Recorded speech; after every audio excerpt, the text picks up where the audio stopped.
Welcome to The Mind of Money. My name is Douglass Lodmell, and we're back with Glenn Morelli. And Glenn, we were talking, where we left off was the pay-per-click, the SEO, which is search engine optimization, which is the organic, and the fact that 10, 15 years ago it was really wild, wild west. It was very easy for almost anybody to get in anywhere. No one had really figured it out. Pay-per-click wasn't very evolved even. Originally you had to buy tranches of impressions. You couldn't even pay per click. You had to just buy a basket of impressions. It was very hard to track. Today, it's amazing. You pay for exactly the click you want. You pay exactly the amount you want for that click. So it definitely, from the organic standpoint, it's getting very hard if you're in a competitive market to rank high. In the pay-per-click market, you can still buy yourself, if you have the bankroll, you can buy yourself ahead of virtually anybody if you're willing to pay that super top dollar for the click. But you won't have a return on that investment. It'll just be too high. Is that right reading for you? Yeah, that's definitely correct. The return on investment, the ROI on it is very, very important. We just don't look at to own the market. If there are other bidders, you can mention a band, you mentioned Allman Brothers before. If they happen to be touring, there could be resellers of tickets that are bidding up the prices for the term Allman Brothers. Right. We're not going to compete against them because they have a 2-week, a 4-week period where they're going to sell the tickets and then move on. You just let it go. We just let it go. Yeah, right. And again, in this internet world, I've had to learn this myself. In 10 years, I've been, my whole business mind has changed. I see things now in terms of, my conversion rate. What's my cost per lead? What's my cost per acquisition? What's my conversion rate? A lot of my clients, a lot of the people that are going to be watching this video still have no idea what those things mean. They're not on the internet. They don't, or they are, but they're on the internet in the form of a billboard. It's just hey, here's my name and my phone number, and that's it. How do you see the evolution of the website itself? You can use your website as an example. Well, I think there's a lot of businesses that, obviously I'm in the e-commerce business, so the internet's my life. Sure. But there's other businesses, other professions, be it a lawyer as yourself, or a dentist, an accountant, other professionals that don't have a website or just have a website for just some basic information. Right. And I think the next few years, a lot of these professionals are finding out it could be more than just basic information. Sure. They could utilize it for blogging, so different people could talk about within their field. Right. They could utilize it for video, for an interview, as we're doing right now with some of their clients, or the direction where the company's going. Right. There's a lot of interaction that they could do. And I still think that a lot of these websites are in the dark ages and they have to improve on it. Right. Now, they have their own customer base, their own email list. They could send out information to that clientele. But if they want to get new clientele in their general region, they have to go back to the SEO stuff and work it and get people to come to their site. People aren't going to come automatically. It's, what you put in is what you're going to harvest. Yeah, that's a great point. And I think what we're going to see in those professional areas, like lawyer, like dentist, like doctor, we're going to see a lot more.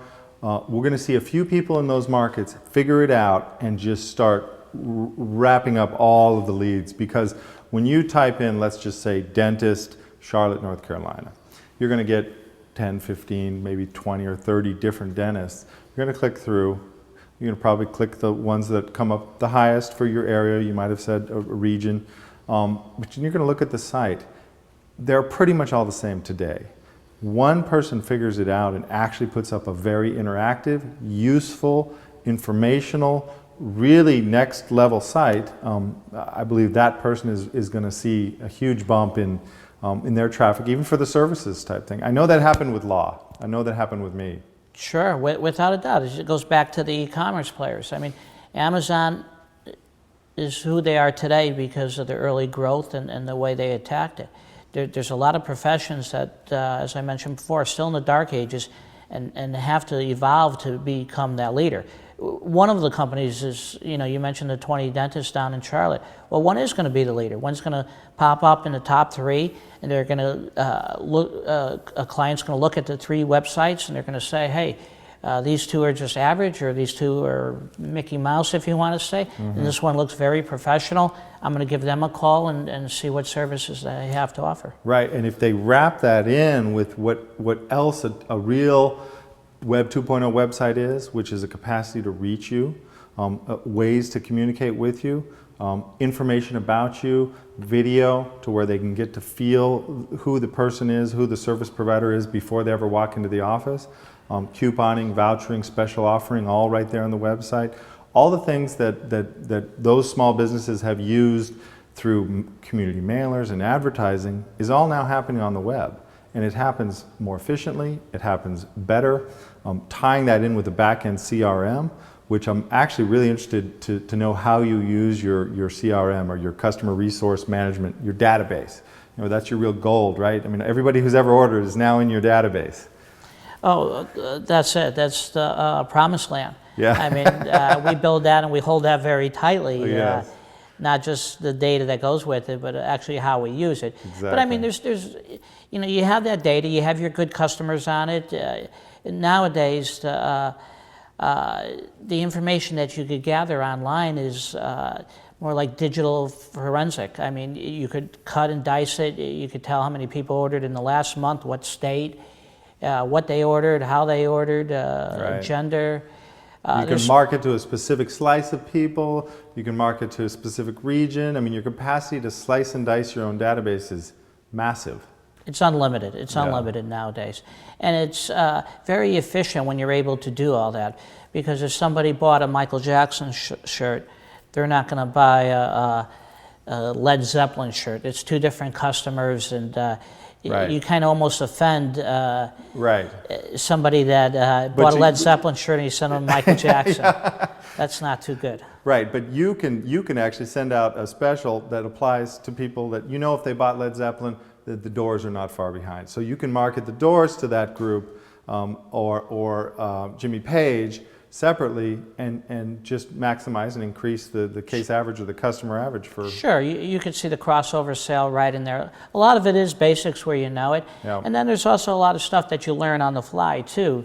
That we have not just crossover within the music field, but you might find out that the person that likes the Doors might also like The Sopranos. Right. Or Family Guy, or Sure. other connections that you wouldn't know unless you had this data and actually putting the data together and figuring it out.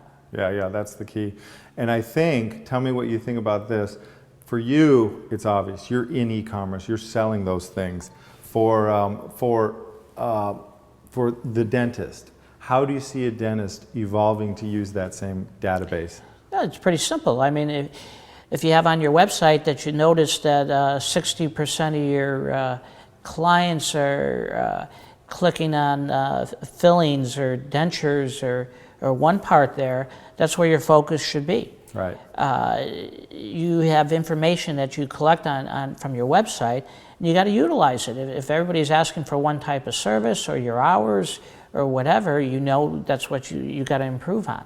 It gives you almost an instant feedback dashboard of what's going on. When before we were relying on kind of our gut feeling of where we think our clients were, or our patients were at any given time. And not only a dashboard, the dashboard's right because it's backed up by hard numbers. Right. Right. If you feel that your business is going in one direction and you feel very positive on it, but the website traffic and the click-throughs are showing something different, then you realize you're wrong. You don't have to go throw money to prove you're wrong and wait 2 years later and found out you put it all down the drain. Yeah. You know instantly, hey, your customers are not interested in this. They're interested in something else. Oh, let's talk about that. Let's do that on the next time because we're out of time again. Okay. Thanks, Glenn. Really appreciate it. Thank you. Thank you for joining us. This has been Glenn Morelli with Douglass Lodmell at The Mind of Money.